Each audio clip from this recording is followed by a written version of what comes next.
What's up, everybody? Welcome to Building Our Power. This is Gabby. And KT. And today we're going to talk a little bit about some current events. We are in Memphis, and Memphis has dealt with some big stuff, similarly to Texas. And we just kind of want to talk about the dangers of privatizing necessities like utilities and how capitalism again fails us when it comes to disaster relief. Go ahead, KT. Okay, so I want to give you guys a little bit of background. So last year in Memphis, with our utilities, they actually raised the rates. The reason why they raised the rates was because they had a 5 year plan which said that, hey, every single year we're going to improve infrastructure for you guys and to keep up with the times, to keep up with the water pipes, to keep up with those types of things. Majority of Memphis has lead pipelines. They don't have pipelines that are copper, where you're not prone to lead poisoning. It's very, very old infrastructure that they literally have done nothing to fix. So, fast forward to today, after they've raised our rates for a whole year. And we have, for the past week, we've been in a winter storm. So similar to Texas, except for us, due to our water pipes, we have no water. The water that we do have, it's contaminated, whether it's with lead or whether it's with bacteria and things along those lines. So we today got on a live video with our utility company that they were posting, for the whole city to figure out how long this is going to last. And basically, what they told us was too bad, so sad, essentially. They're not giving us discounts on our electric bills. They are, somebody asked them, you guys have raised our rates for a year. How come this is still happening, even though you raised our rates for a year? And the guy over it was basically like, well, it is a 5 year plan. La, la, la. And it's just like, it's so frustrating. It's so frustrating. And I think this is like a bigger thing that we can talk about, because here in Memphis we are the ones affected. But if you go outside the city limits in the same county, in these richer neighborhoods, these richer places outside of the city, they actually have water. They have clean water that they can use. And it's because they have essentially been able to, they've privatized it and they've kept up with it, as opposed to this gigantic company who doesn't care about their customers. Anyway, to make a long story short, it's frustrating for people. Thankfully, we do have water, but I'm having to boil it. And I don't know, Gabby. What do you really think about like how Memphis is handling this situation? Yeah, you have to boil it, and then there's fear of we take a shower getting rashes and stuff like that. And then they're trying to open up the schools next week. So it's They're just trying to so open up the schools. they're trying to. They are. It's not trying. They are opening up the schools, and we don't even have clean water, and teachers don't have vaccines. So it's just a wreck. Um, who's surprised when it comes to America in general? It's just like how more trifling. Like it's like a race, or like a little a goal, like a Guinness Book of World Records. How more trifling can the government get when it comes to its citizens? Because Memphis, why would in this time, why would you charge us when we're literally dealing with a winter storm, having to boil water? Y'all told us to keep the water running so that the pipes wouldn't freeze. So everybody's water bill is gonna be super high. Everybody's electricity bill is gonna be super high. And it's like, do you have not an inch of decency? From what I heard, I don't know if this is true, MLGW has a $1 billion surplus. So they have enough money to forgive a month of debt. Heaven forbid. But no, they're still going to make us do it. Because why? It's all about the moolah. And that's the problem they're having in Texas, and that's the problem we're having here. These privatized utility companies. Why are corporations in charge of our utilities? I think I think this is a larger conversation about the South really in general, because we're not used to snowstorms, right? But just because we're not used to snowstorms doesn't mean that we should not invest in the things that are going to help us in the long term. I think about it like a car. Like, if you're not driving it and it's literally just sitting up, you still have to start it every so often. You still have to go and change the oil ever so often if it's sitting up. Like, you can't, just because something is not currently happening does not mean that it's not going to happen in the future. And especially with climate change, like, it's getting worse, and that's probably the reason why we're having such a huge winter storm here. For the northern people, it's a normal function of every single winter that they go through. But here in the South, like, it's crazy. It's not just Texas too.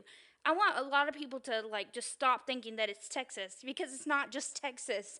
It's Texas. It's Tennessee, it's Missouri, it's Arkansas, it's southern states, period, that are having issues like this because we're just not used to it. But then I saw something else that made sense when they're talking about Texas, and again applies to Memphis with this privatization. When it's a corporation, it's about capitalism. The motive and the goal is always about making a profit. It's never about doing anything that's going to cause you to lose any money.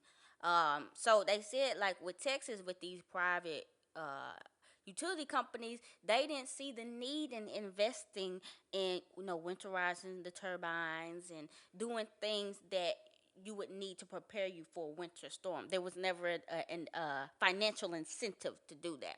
But I think if it was a public utility, the government in general would just do it, because you just have people in office that just research stuff and they'll let you know about all that stuff.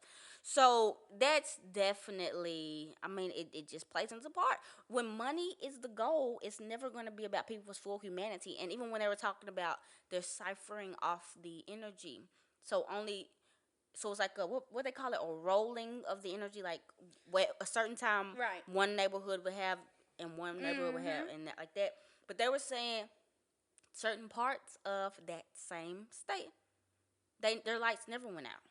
There wasn't the. It was just like they were cycling between a couple predominantly black neighborhoods and just turning theirs on and off, on and off. And the corporations, the businesses, the restaurants, they stayed on. Why?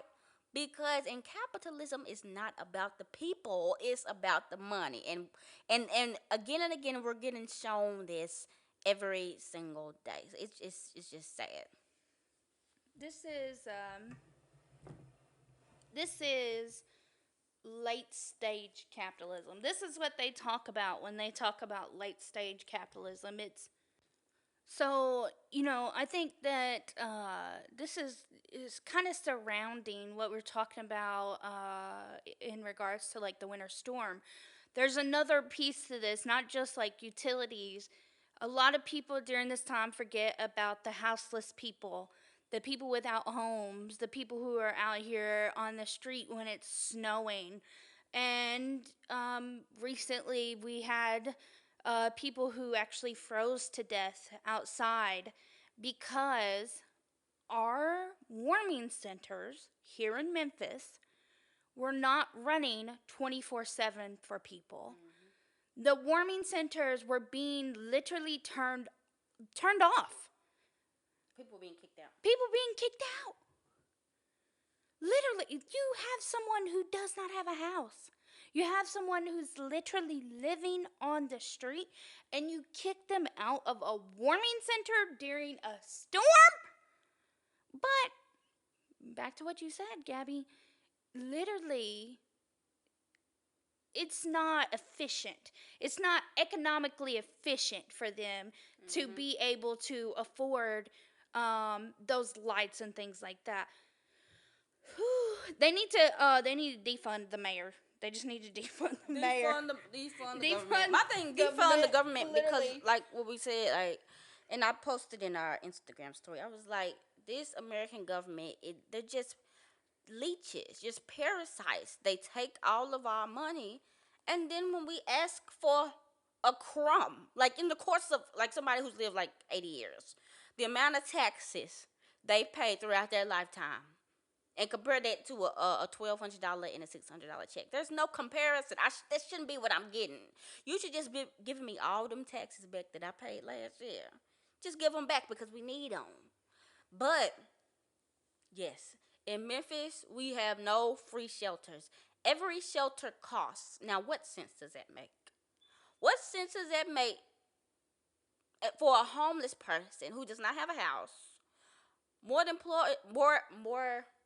more than likely unemployed? So they're gonna even if they weren't unemployed, just thinking about minimum wage, like they're not gonna be able to save anything because they trying to go to the shelter every night. It's so unethical, so unethical, and that's the way we roll. We was watching Hotel Cecil, remember? And it was talking about Skid Row, and it's like that's how these cities run. These extravagant cities. We think about Los Angeles, New York, Las Vegas, Memphis, Nashville, Atlanta. All these places have so many rich people, but the houseless probably outnumber the millionaires there because that's just the way it is, the economic inequality. But thankfully, there have been some organizations in Memphis. Of course, there's a lot going around. A lot of mutual aid organizations being spread on Twitter about Texas.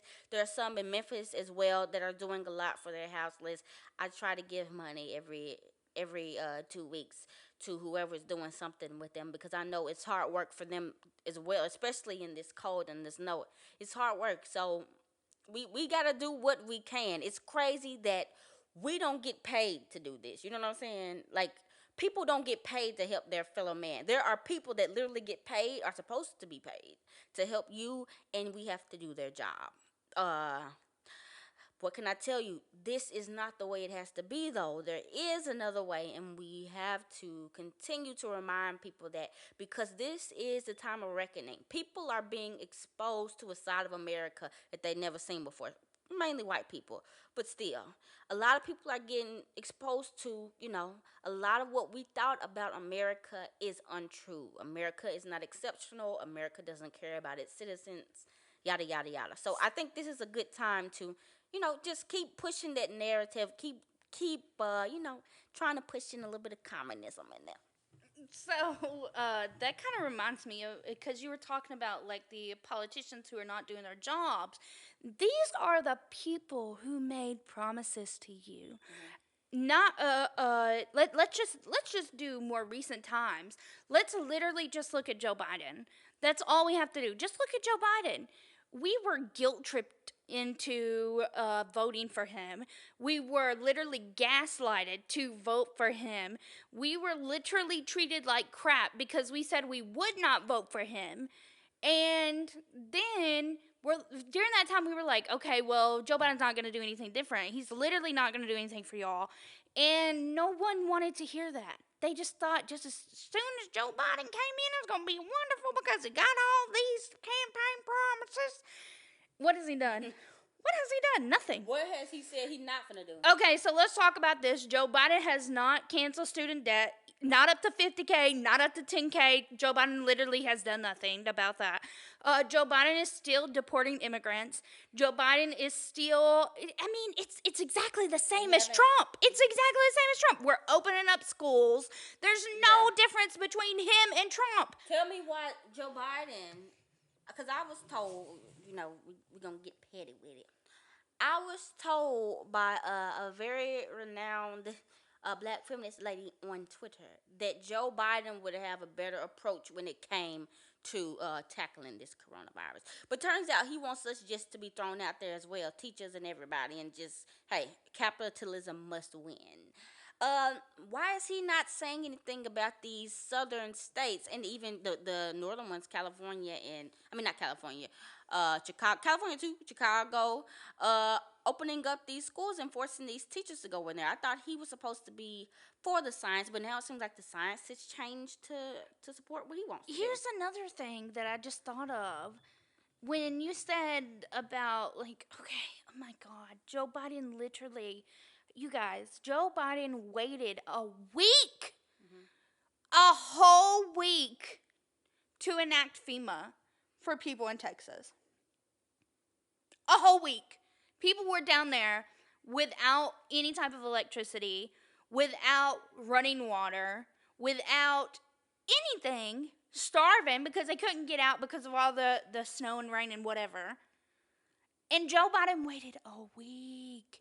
Do you know how many people probably died during that? Like, these are preventable deaths. Mm-hmm. You realize that? It's not just like, okay, like, it's just, they're preventable. Like COVID, yeah. COVID. All of this is preventable. And what are they doing? Capitalism says, okay, well, it's like integrated into capitalism that you gotta die. Like, there's got to be people who die, or there's got to be people who are poor for capitalism to work. Mm-hmm. And, like, I don't know, I'm just angry and I'm frustrated because these people make these campaign promises, AOC, the squad, all of these so-called progressives, and then they get in and they're like, well, we can't do this and we can't do that, and it's about strategy and blah, blah, blah. And it's like, you guys did not say any of that when you got in. Nope. You were literally licking our asses, basically, for us to vote you in. And then just as soon as you get in, you do the same thing. That's why that quote I saw on Twitter, I'm going to keep saying it forever and ever because it was genius. Thinking a politician is your friend or cares about you is like thinking a stripper really likes you. They have to make you think that they like you, so that you can vote for them. And they can do whatever. We know this, but here's the thing about it. I swear to God, these liberals, they gaslight us into saying, you just think you're just giving up. You should vote. You should vote. Your ancestors died so you could vote. You gotta vote. You have a right to vote, whatever. And it's like, but we have seen, and not only have I seen, my mom has seen, and my grandmama has seen, and my great-grandmama has seen, that all these politicians are the same. That's how they got that reputation for being slimy and fake, because they are. And we have to accept that. But people, just like religion, if they go down the road of saying, wow, none of these politicians are for me, it shifts their whole worldview. And I don't think they're ready for that type of reality. That's not the truth. But we have to keep, we don't even have to talk at this point. We just have to be there when they're waiting for answers. So, did you have anything else you wanted to say? No, that's it. Yeah, so what we are going to do is we're going to put some links in our description of mutual aid organizations in Tennessee and Texas if you would like to help out. Also, it's Danny Glover and Jane Fonda both tweeted out about the Byhalia Pipeline that they're trying to build in Memphis, which will be going through all of these predominantly black areas. You see how we're already having to boil water. Now they're going to put an oil pipeline, which them things are always busting. We do not have the infrastructure for an oil spill. So, and even then, they don't have to put it there. There's quicker ways through the suburbs, but I don't know why they're not putting it there.